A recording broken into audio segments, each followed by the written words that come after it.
Hello guys, Tyler here, back for another video where today I'm going to be showing you 2019 recording, basically recording options that would hopefully help you. So let's get right into it. So starting off, in general, there's the language, which obviously if you just put your language. Now there's the theme. There's the Ratchny, which Ratchny looks like this. It's basically purple when you want to go to click a button there, and then there's obviously dark and default. I like to have just default, which is white.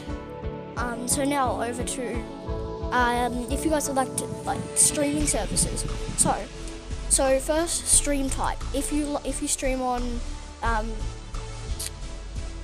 a custom streaming server that's not like a normal streaming server, then you have custom. Now you go to Now the service, there's a heap of these, but the one that I would use is YouTube /YouTube Gaming. There's show all services, which will show a heap of these, but I'd rather not. Now the server, the server is basically what you use primary. If you use, I think, I'm not that sure, but then you have stream key. Now, if you get your stream key, normally you just randomly paste it and then you just show it, but that's just a channel. I'll also link the channel in the description below. Like to go and subscribe. Now to output. This is probably one of the most important things here. So, I'm just gonna ditch the streaming part, go straight to recording. Now,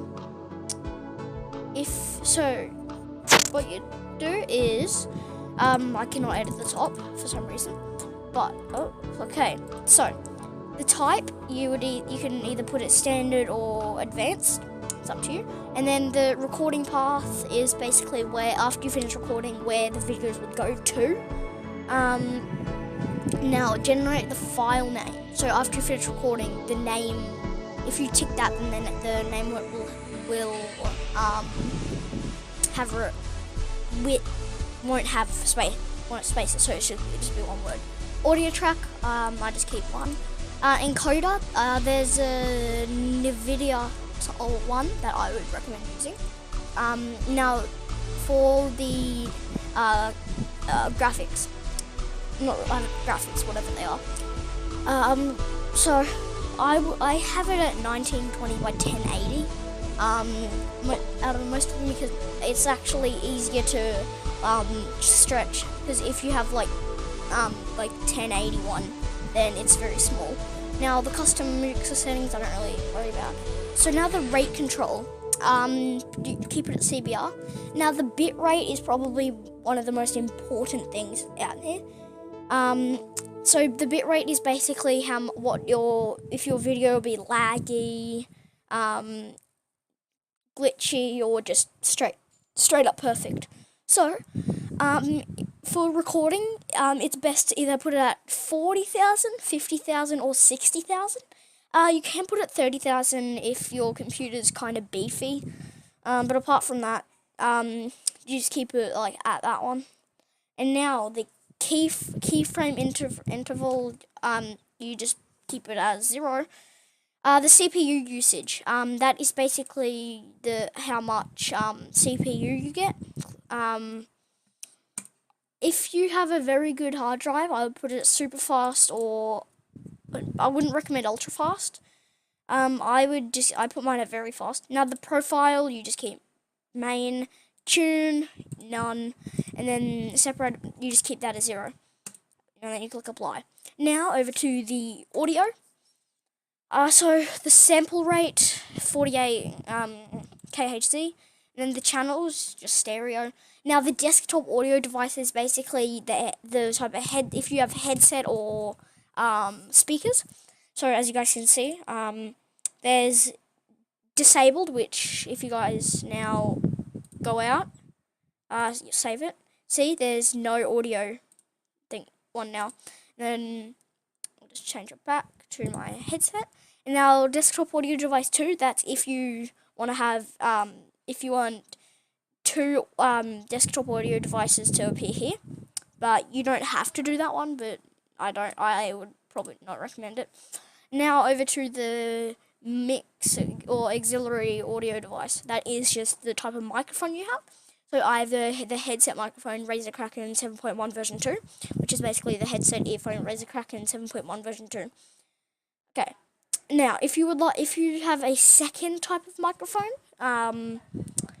so you can either have like a Blue Yeti and then like the Razer Kraken 7.1 version 2 microphone. So then like you could like mute one and then you could just talk into one.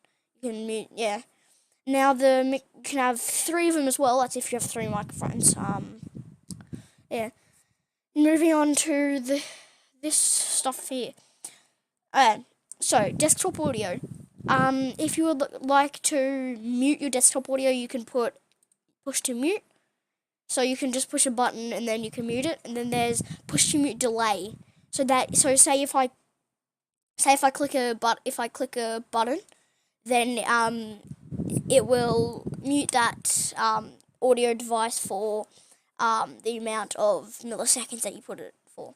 And then there's enable push to talk for desktop audio, so you can be playing, and then you could hold a specific key, and then the people watching your video could hear the background sound. And now to the mix / auxiliary device. So, enable push to mute, so that's basically like with the desktop audio, except you could click a button and then it mutes your microphone, so you can then talk to your parents in the background or something like that. Then there's push to mute delay, which is basically if you click it and then you put it for like 10,000 milliseconds, which is 10 seconds, and then it will stay muted for that long. And then you have enable push to talk, so you can hold a button and then it'll talk. And then if you click push to talk delay, you can click a button and then you can talk until it turns it off. Now moving on to video, 1920 by 1080 again for both of them. Then hotkeys. My hotkeys, I have start recording as F1, F2, but you don't really need to do these. It's not that important. Now over to advanced. There's really nothing over at advanced. So thank you guys for watching this video. If this video helped you out, make sure to comment down below, and if there's anything else I could help you out with, make sure to comment that below as well. Comment that down below as well, and I might actually do that video, or I might even respond to you. So I really, really hope this helped you guys. And if you guys are new, make sure to go subscribe to Make sure to subscribe to this channel and subscribe to +5. I will leave the link to +5 in the description. Bye bye.